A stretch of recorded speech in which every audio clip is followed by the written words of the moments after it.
This story is only a product of RVC's imagination. Any similarities to actual events and people are only mere coincidence. Furthermore, this story should not be shared to any social media platforms without RVC's consent.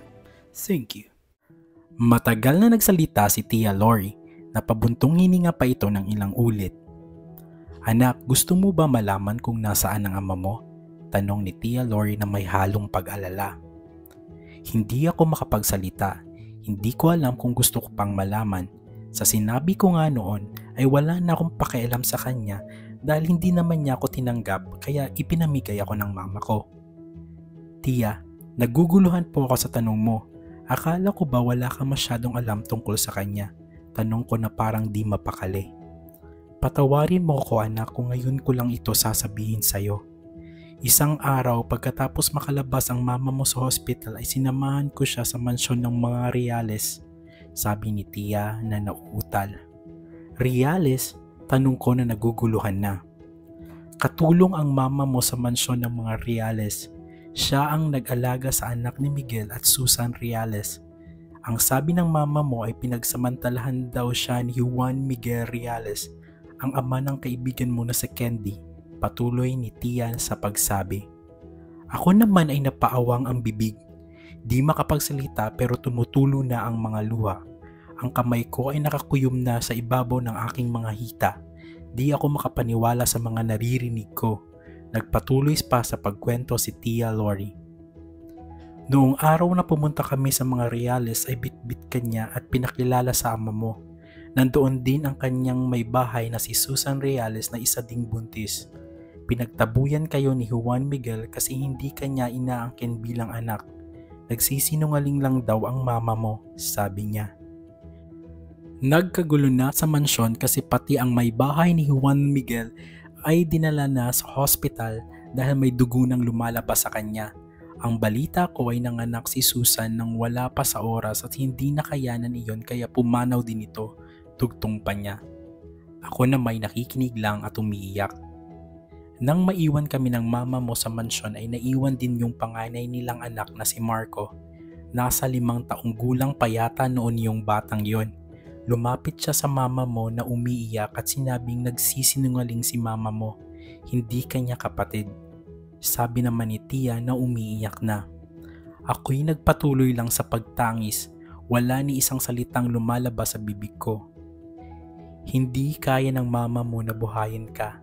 Hindi lang dahil sa pinansyal na aspeto, hindi pa siya handa sa panahong iyon kasi magulo pa talaga ang isip niya.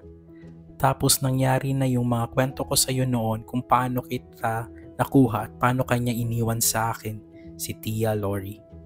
Pagkatapos masabi ni Tia Lori ang lahat sa akin, ay lumapit siya at niyakap ako ng mahigpit.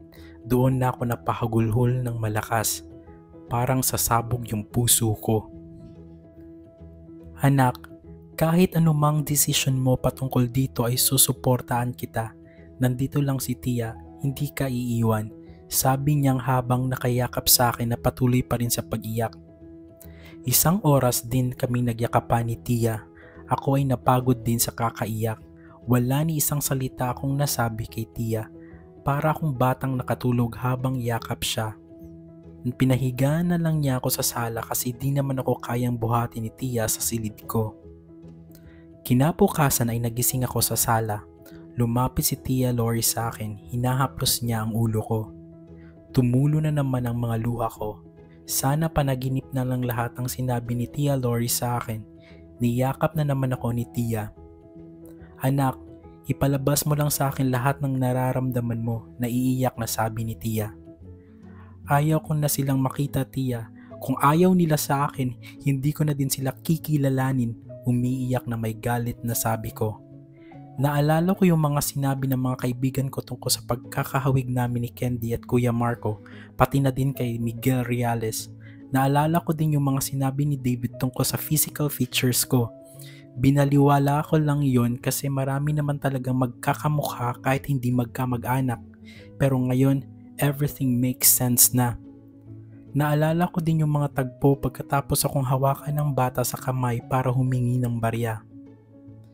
Hindi po ako papasok ngayon, Tia Lori. Magpapahinga lang po ako sa silid ko, sabi ko naman. Anak, sige, hindi na lang ako magtitinda para bantayan ka, sabi naman niya. Magtinda po kayo, Tia. Friday ngayon at yung mga suki mo ay hahanapin ka. Kaya ko po, huwag kayong mag-alala, tugon ko naman kay Tia Lori. Kaya mo ba talaga, anak? Tumango ako at pilit ngumiti sa kanya. Napagdesisyon na ni Tia Lori na magtinda na lang din sa palengke. Nang umalis na si Tia ay sinarado ko na ang bahay at pumunta na ako sa silid ko. Kinuha ko naman yung phone ko at nakita ko ang text ni David. Hindi daw niya ako masusundo kasi maaga daw silang magsisimula sa board meeting nila. Nagtanong din ito kung maaga ba ko uuwi mamaya para siya na lang susundo sa akin galing sa university. Hindi ko naman iyon sinagot. Nilagay na lang yung phone sa side table. Hindi ko din iti-text ang mga kaibigan ko lalo na si Candy na hindi ako makakapasok. Puputulin ko na ang personal na ugnayan ko sa mga Reales, pati na kay Candy. Alam ko naman wala siyang kasalanan pero anak pa rin siya ni Juan Miguel Reales. Sa isip-isip ko ay ipagpapatuloy ko pa rin ang scholarship galing sa Reales Foundation. Nakuha ko yung scholarship with my own merit, hindi dahil anak ako sa labas na walang kwentang mga Reales. Napaisip din ako at napahawak sa dibdib ko. Puputulin ko din ba ugnayan ko kay David kasi siya ang best friend ni Kuya Marco? Hindi ko alam. Naguguluhan ako. Tumulo na naman ang mga luha ko. Nakatulog ulit ako sa kakaiyak. Nagising ako nang malapit na ang tanghalian. Naisip kong maligo na at pupunta na lang sa mall. Gusto kong aliwin yung sarili ko. Pagkatapos kong maligo at magbihis ay kinuha ko yung phone ko sa side table. Magpapaalam lang ako kay Tia Lori kasi ayoko nang dagdagan ang pag-aalala niya sa akin. Bago ako makapag-text kay Tia ay nakita ko yung mga messages ng kaibigan ko na nagtatanong kung saan ako. Nandoon din yung mga messages ni David, hindi ko pa rin sila sinasagot. Pagkatapos ko mag-text kay Tia Lori ay lumabas na ako at pumunta na ng mall. Pumunta ako sa isang sikat na fast food at doon na lang nananghalian. Kahit hindi ako kumain ng breakfast ay hindi pa rin ako nagugutom pero pipilitin ko pa rin kumain. Ayokong magpatalo sa emosyon ko. Mabilis lang ako kumain. Actually, hindi ko talaga naubos yung in-order ko pero kahit papano may laman na ang tiyan ko. Gumala na lang ako sa mall at di ko alam kung saan talaga ako pupunta. Naglalakad ako at umiikot lang. Pero pagdaan ko sa isang mamahaling restaurant ay nakita ko si David na may kasamang 2 tao na may edad na at halatang mayaman din. Kung hindi ako nagkakamali, ito yung mga magulang niya. Aalis na sana ako para di niya ako makita pero biglang may lumapit sa table nila David na isang magandang babae. Halatang anak mayaman din ito. Para siyang isang artista dahil sa ganda niya. Nagulat ako nang halikan niya sa labi si David. May pagkagulat din ang reaksyon ni David pero hindi na ito nagsalita. Kinuha naman ng babae yung kamay niya para magsaklop ang dalawa nilang kamay. Ako naman ay napatunganga at hindi makakilos sa nasaksihan. Hindi ko na malaya na pumapatak ng mga luha ko. Grabe, hindi pa ako nakaka-move on sa mga nalalaman ko tungkol sa katauhan ng aking ama. Heto na naman at madadagdagan na naman ang sakit ng puso ko. Napalingon bigla si David sa may gawi ko at nakita niya ako nakatulala at lumuluha na nakatingin sa kanilang direksyon. Na-realize ko naman iyon at hindi ko na hinintay yung reaksyon niya at tumakbo na ako. Wala na akong pakialam kung pinagtitinginan man ako ng mga tao. Nang makarating na ako sa sakayan ng taxi, buti na lang at walang pila at nakasakay agad ako. Sinabi ko sa driver yung isa pang pangalan ng mall at doon ako magpapahatid. Umiiyak ako habang nasa biyahe kami. Hindi naman nagsalita yung driver. Nang makarating na ako sa mall na yon ay nagbayad na ako. Bago ako nakababa ay biglang nagsalita si kuyang driver. Nak, alam kong may pinagdadaanan ka. Kung ano man iyon, magpakatatag ka, lumaban ka, manalangin ka sa Diyos. Napangiti ako kay kuyang driver, nagpasalamat at nagpaalam na. Nang makapasok na ako sa mall, ay tiningnan ko yung phone ko. Di ko pa pala namalaya na may ilang missed calls na sa akin si David. Di ko alam kung tama ang gagawin ko pero binlock ko yung number niya. Pumunta ako sa may sinihan. Naghanap ako ng palabas na nakakatawa at may showing naman nun. Bumili ako ng ticket at pumili ng mauupuan. Nang nakapasok na sa sinihan ay umupo na ako. Pagkaupo ko ay may pumasok din na lalaki at tumabi sa may kanan ko. Di ko na lang pinansin. Wala naman akong katabi sa kaliwa ko at yung lalaki naman ay wala din katabi sa kanan niya. Wala din masyado pang nanunood sa pelikula na yon sa mga oras na yon. Wala akong naiintindihan sa pinapanood ko. Kahit nakakatawa yung mga eksena ay tumutulo pa rin mga luha ko. Napapahikbi ako ng mahina. Buti na lang at madilim ang sinihan kaya di ako napapansin. Maya-maya pa ay nagsalita ang lalaki na katabi ko at inabot yung puting panyo. "Please use this. Don't worry, malinis ito," sabi ng lalaki na parang may British accent. Napalingon naman ako sa kanya. "No, I have my own," sabi ko naman. "It is ironic that you're crying with the scenes that are too funny," sabi naman niya. Nainis ako sa sinabi niya. Hindi naman kami magkakilala at kahit napapahikbi ako konti, hindi naman nadidisturbo yung panonood niya. Gusto ko lang mapag-isa. Tumayo na ako at lumabas kahit hindi pa tapos yung pelikula. Pagkalabas ko ay hindi ko akalain na sinundan pala niya ako. "Hey, sorry if nakikialam ako. I'm just trying to help," sabi niya na pinipilit magtagalog kahit may accent naman. Napatingin ako sa mukha niya. Yung features nito ay parang isang American o European. Matangkad at maganda ang hubog ng katawan. Halatang nag-gym. "Bakit mo ko sinusundan? Hindi pa tapos yung pelikula. Bumalik ka na doon. Okay lang ako, okay?" sabi ko na napataas ang kilay. "Exactly my thought. Bakit ka umalis din? Actually, it's not in my plan to watch any movie today. I just saw you earlier while you were checking movies. I saw you were trying not to cry, so I decided to watch and might as well be with you, thinking that you need someone to talk to," sabi niya na nakangiti. "Pakialamero ka din, no? Gusto ko mapag-isa. Please mind your own business," inis na sabi ko. "I usually mind my own business but there is a cute person in distress that might need my company," sabi naman ng lalaki. Nagulat ako sa sinabi niya. Grabe din ang confidence ng taong to, pero may naalala naman ako sa salitang cute. Hindi na lang ako kumibo at tinalikuran siya. Sinusundan naman niya ako kahit saan ako magpunta. Hindi ko na lang siya pinapansin. Hindi naman ako natatakot sa kanya kahit sa ginagawa niya ay nagiging stalker na siya. Pumunta na lang ako sa isang coffee shop at nag-order ng kape. Nang maka-order ay pumunta na ako sa may bakanting upuan at mesa.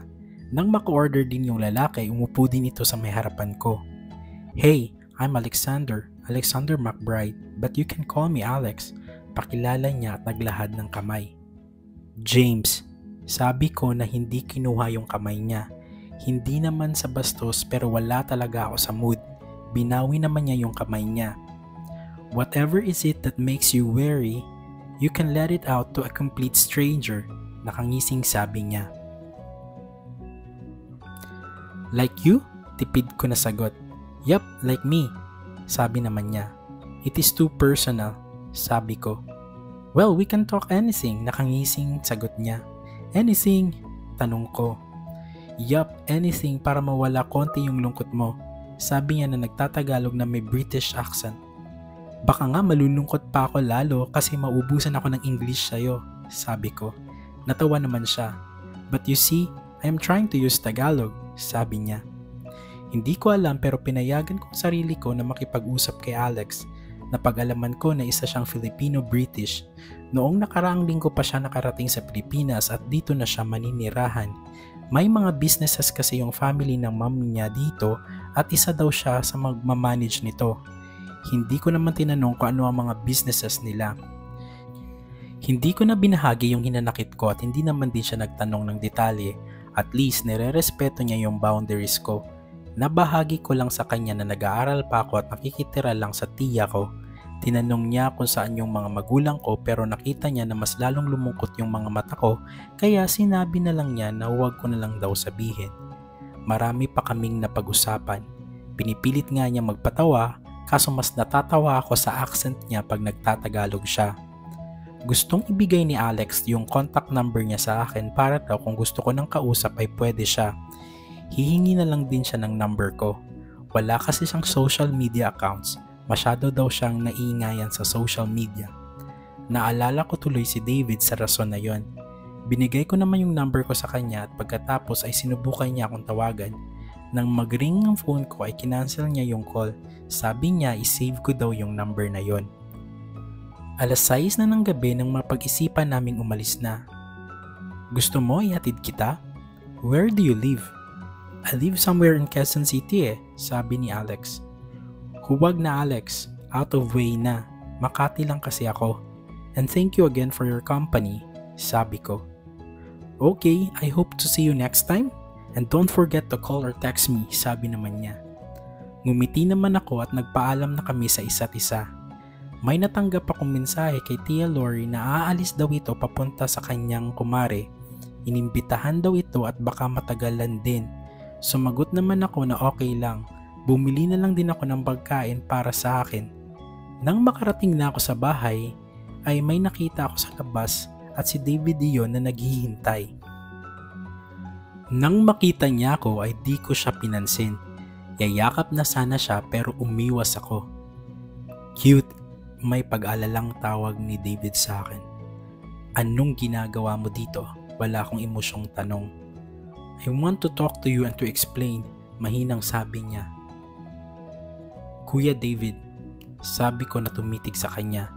May pagkagulat akong nakikita sa kanya, baka sa pagtawag ko sa kanya uli ng kuya. Ayoko na sayangin ang oras mo dito.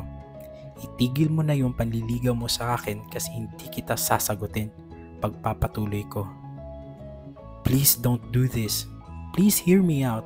Nagmamakaawang sabi ni David. I don't need your explanation. Umalis ka na. Putulin na natin ang kahit anumang ugnayan natin, sabi ko. No, I won't accept your rejection. Just hear me out please. Sabi niya na parang naluluha na. Wala na akong nailuha sa oras na iyon. Pagod na akong umiyak at pagod na akong makinig. Umalis ka na Kuya David. Sa oras na ito ayaw kitang kausapin, kalmado kong sabi. Hindi na siya nagsalita at tumingin na lang siya sa baba. Nilagpasan ko siya kaya tumalikod na din siya. Bago pa siya makaalis ay may sinabi pa ako. Kuya David, tawag ko sa kanya ng mahina at lumingon sa kanya. Lumingon din siya at nakita ko na may konting pag-asang sumilay sa mukha niya. Simula ngayon, hindi na lang kita ituturing na kaibigan. Paalam na, sabi ko at sabay pasok sa bahay. Hindi ko na nakita yung reaksyon niya ulit. Sinarado ko yung pintuan. Narinig ko na lang ang pag-andar ng sasakyan niya. Hindi ko na lang kinain yung dala ko. Pumunta na lang ako sa silid ko at matulog na lang. Hindi na ako nakapanghilamos at toothbrush. Kinabukasan ay nagising ako ng alas 10 ng umaga. Masyado akong napagod sa mga bagay na nararamdaman ko. Nasa palengke na si Tia Lori sa mga oras na yon. Hindi niya ako ginising para tumulong sa kanya. Alam kong nag-alala pa rin iyon sa akin. Naalala ko din na ngayong araw din ng kaarawan ni Juan Miguel Reales. Hindi ako dadulo doon. Ayaw kong nakikita silang masayang buong pamilya pero habang ako'y nasasaktan. Ayaw ko din makita doon si David. Nang tiningnan ko ang phone ko ay may mga mensahe ako doon. Wala nang mensahe galing kay David kasi block na yung number niya. Mga mensahe yun galing kay Candy, Shane, Luis at kay Alex. Hindi ko sinagot yung tatlo kong kaibigan. Ayaw ko muna sagutin ang mga tanong nila, lalo na kay Candy. Ang sinagot ko lang ay kay Alex. Bumati lang naman ito ng magandang umaga. Inabala ko na lang yung sarili ko sa pag-aaral. Total midterms na namin sa Lunes at Martes. Sinubukang tumawag ni Candy sa akin pero di ko sinasagot. Tumawag na din ang dalawa kasi yun din ang ginawa ko. Wala akong ginawa sa buong araw ng Sabado kundi mag-aral. Kinagabihan ay dumating na din si Tia Lori. Nagmano ako at ngumiti ng pilit sa kanya. Anak, okay ka na ba? Tanong ni Tia na may pag-alala. Ang totoo Tia, hindi pa po pero magiging okay din po ako. Kaya ko po ito, sabi ko sa kanya. Kung gusto mo nang kausap, andito lang ako ha, sabi naman ni Tia Lori. Tumango na lang ako sa kanya at ngumiti ng pilit ulit. Bago ako natulog ng gabing iyon ay iniisip ko din yung anong nangyari sa party. May mga text messages ako galing sa mga kaibigan ko lalo na si Candy pero di ko na yun binubuksan. Nang sumapit na ang Lunes ay gumising pa din ako ng maaga. Sabi ni Tia na maghahanda na lang daw ako at huwag nang tumulong sa kanya. First day kasi ng midterms examination at hindi dapat ako mapagod. Tumango na lang ako sa kanya, tanda ng pagsang-ayon. Pumunta pa rin ako ng maaga sa university pero di ako dumiretso agad sa room namin. Nagtambay muna ako sa library at pupunta na lang ako sa room pag malapit na yung time ng subject namin. 3 minuto bago yung oras ng subject namin ay dumating na ako sa room. Nandoon na yung professor namin at binati ko naman. Dumiretso ako sa upuan ko. Ramdam kong tumititig yung 3. Hindi ko rin sila binati. Kakausapin sana ako ni Candy pero nakita kong pinigilan siya ni Luis. Nagsimula na ang exams at nakasagot naman ako ng maayos kahit may dinaramdam ang puso ko. Kailangan ko talagang pagigihan lalo na at scholar ako. Nang matapos ako ay pinasa ko agad sa professor yung test paper at nagmadaling lumabas na. Ayaw ko na maabutan nila. Nagtambay ulit ako sa library habang naghihintay ng next subject. Yun ang mga ginagawa ko sa tuwing natatapos ako sa exam para maiwasan sila. Pati nung second day ng midterms exam. Nang matapos ang lahat ng examination, ay dumiretso na ako sa palengke para tumulong kay Tia Lori. Hindi ko pa rin kinakausap ang 3. Alam kong walang kasalanan sila pero kailangan ko ding iwasan si Candy. Maiiwasan ko lang siya kung iiwasan ko din ang 2. Sa mga nagdaang araw ay di ko pa rin sila kinakausap. Wala talaga silang idea bakit ako umiiwas. Hindi na pala namin gagawin ang third at last phase ng practice set namin. Sabi kasi ng professor namin na malalaki ang scores namin sa 2 phases at napatunayan doon na may natutunan talaga kami. Kaya binigay niya na sa amin ang 100% para sa last phase. Natuwa naman ako doon kasi umaayon ang tadhana sa gusto ko. Isang araw habang nasa library ako ay nilapitan ako ng 3 kong kaibigan. Umupo sila at tinabihan ako. "Bestie, can we talk?" Tanong ni Candy. Napapansin ko sa kanya na malungkot siya. May iba din akong napansin, yung pangangayayat niya lalo. "May nagawa ba kaming 3 na di mo nagustuhan kaya iniiwasan mo kami?" Tanong din ni Luis. "You didn't go sa party ni Tito Miguel. After that di mo na kami pinapansin," sabi naman ni Shane. "What did we do to deserve this treatment, bestie?" Sabi naman ni Candy. Di ko masagot yung tanong ng mga kaibigan ko. Hindi ko nga matingnan ng diretso si Candy kasi naalala ko yung kwento ni Tia Lori. "Sorry, wala kayong ginawang masama pero it would be best if huwag niyo na lang akong pansinin." Sabi ko na nakayuko, pinipigilan kong umiyak. "That is stupid. Very absurd. Nagsasayang lang pala tayo ng oras ng kakaisip eh. If you don't like us anymore because of whatever your reasons are, edi fine. We will walk out of your life." Mahina ngunit may galit na sabi ni Luis. Unang pagkakataon kong nakita na nagalit si Luis. "Luis," mahinang sabi ni Candy na humawak sa kamay niya. Kumalma naman ito. "Sorry, di ko lang napigilan ang disappointment ko," sabi ni Luis na di makadiretso ng tingin sa akin. Si Shane ay di lang kumikibo pero nakita ko din yung disappointment niya. Ayaw na lang siguro niya magsalita para di niya siya makapagbitaw ng salitang pagsisisihan niya. Hinawakan naman ni Candy yung kamay ko. "Bestie, kung ano man ang kasalanan namin, sorry. Kung hindi ka pa handang sabihin ay okay lang. Iintindihin ka namin. Our doors are still open for you." Naiiyak na sabi ni Candy. Hindi na ako nagsalita at di ko na din napigilan ang mga luha ko. Nagulat naman ang 3 lalo na si Luis. Parang na-realize nila na hindi basta-basta ang pinagdadaanan ko ngayon. Umiyak ako kasi nasasaktan ako at nasasaktan ko din sila lalo na si Candy. Hindi ko lang siya bestie kundi kapatid ko din siya. Tumayo na lang ako, kinuha yung gamit ko at naglakad ng mabilis. Pumasok ako sa CR ng mga lalaki at pumunta sa isang cubicle. Doon na ako umiyak ng umiyak. Sobra ako nasasaktan. Ang pakiramdam ko ay matatalo na ako ng emosyon ko. Naapektuhan na ang mental health ko. Wala akong masabihan. Kahit sinabi sa akin ni Tia Lori na magsabi lang ako ng nararamdaman ko ay hindi ko pa rin magawa kasi ayokong makita niya na talagang nasasaktan ako. Alam ko kasi paano iyon mag-alala. Hindi ko rin masabihan ang mga kaibigan ko. Si David ay inalis ko na din sa buhay ko. Wala akong ibang makakapitan. 1 oras na akong nanatili sa cubicle. Paglabas ko ay nanghilamos ako ng maigi para hindi mahalata na mugto ang mata ko. Alam kong halata pa rin iyon pero iyuyuko ko na lang.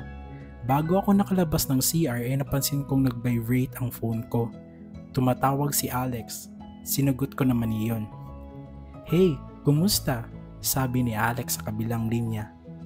"Alex, okay lang, ikaw ba? Napatawag ka ha?" tanong ko naman. "Coffee?" tanong niya. Ngumiti ako kahit di niya nakikita iyon. Actually, kailangan ko lang ng kausap ngayon. Kahit di ko ibahagi yung nararamdaman ko ay okay lang. Kahit anong topic lang ang usapan, basta makalimutan ko lang pansamantala ang problema ko. "Sige ba, saan ka at pupunta ako?" sabi ko naman sa kanya. "Nope, tell me where you are and I will fetch you," sabi naman niya. "Nasa Don Antuaco University ako," sabi ko naman. "Nice, I'll be there in minutes. Nasa mall ako na malapit dyan," sabi naman niya. "Nope, ako na lang ang pupunta dyan para di masayang ang oras mo." "Just wait for me, okay?" sabi niya. Sumang-ayon na lang ako. Naghintay ako sa may sakayan. Ilang minuto ay dumating na siya at sumakay naman ako agad. "Are you okay?" Nag-aalala niyang tanong kasi nakita niyang namumugto ang mga mata ko. "Okay lang ako," tipid kong sabi. "Okay, sabi mo eh. Saan ba gusto mong coffee shop?" tanong niya na may accent. Sinabi ko naman yung coffee shop kung saan ko ginawa yung finalization ng first phase ng practice set namin. Gusto ko kasi yung kape doon. Tumango naman siya at umalis na kami. Nang makarating naman kami ay tinanong niya kung anong coffee ang gusto ko. Sinabi ko naman yung order ko at binigyan siya ng pera. Hindi naman niya tinanggap iyon. Sinabihan na lang ako na maghanap na lang ako ng mauupuan namin. Tumango ako pero pinipilit ko pa rin siyang bigyan ng pera kaso di niya talaga tinatanggap. Wala na ako nagawa kundi sundin siya. Nakapag-order na siya at nakapunta na sa aming mesa.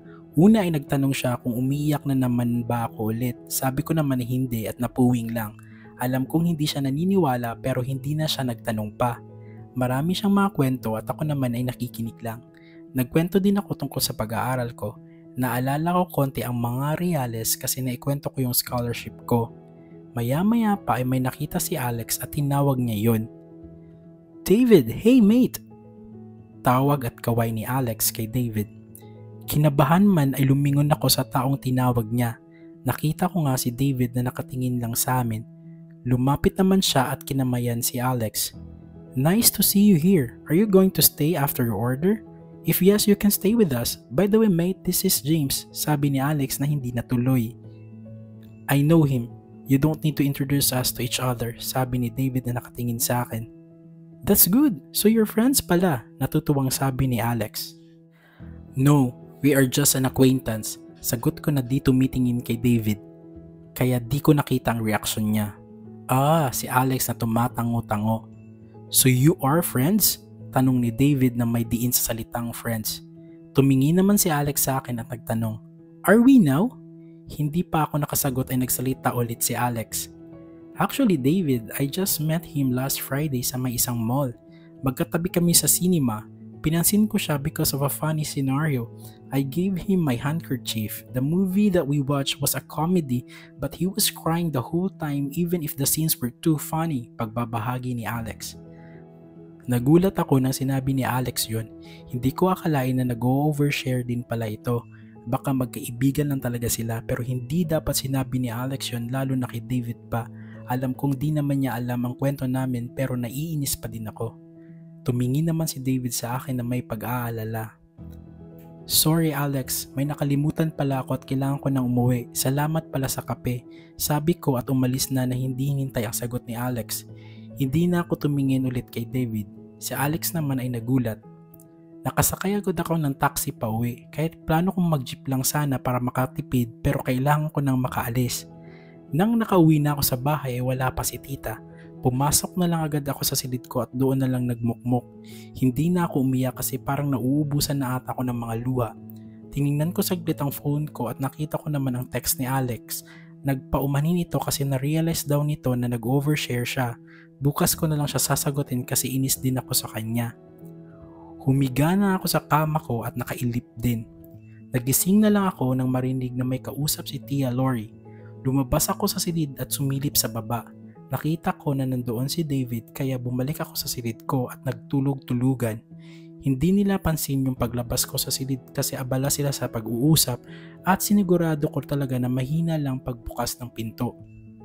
Mga alas 10 na ng gabi nang gisingin ako ni Tia Lori kasi hindi pa ako naghahapunan. Nakatulog pala ako ng tuluyan. Bumaba naman ako at kumain. Nagugutom na din kasi ako. Buti na lang wala na si David. Sumapit ang kinabukasan at hindi ko pa din pinapansin ang mga kaibigan ko. Si Candy naman ay napapatingin lang sa akin. Napansin ko din kay Candy na pumapayat talaga siya lalo. Gusto ko man siya kamustahin pero hindi ko magawa. Nagdaan ang mga araw ay napapansin kong di pumapasok si Candy. Gusto ko naman tanungin ang dalawa pero hindi ko magawa kasi baka galit din sila sa akin. Isang araw habang naglalakad ako sa my hallway ay bigla akong hinarang ni Luis. "James, I need to talk to you," seryosong sabi ni Luis. Nagulat naman ako. "Ano yun?" Tanong ko sa kanya na kinakabahan. Iniisip ko kasing aawayin na naman niya ako. "Can we talk in a more private place?" Tanong niya na lumingon-lingon sa paligid. Pumayag naman ako at pumunta kami sa isang sulok ng library na wala masyadong estudyante.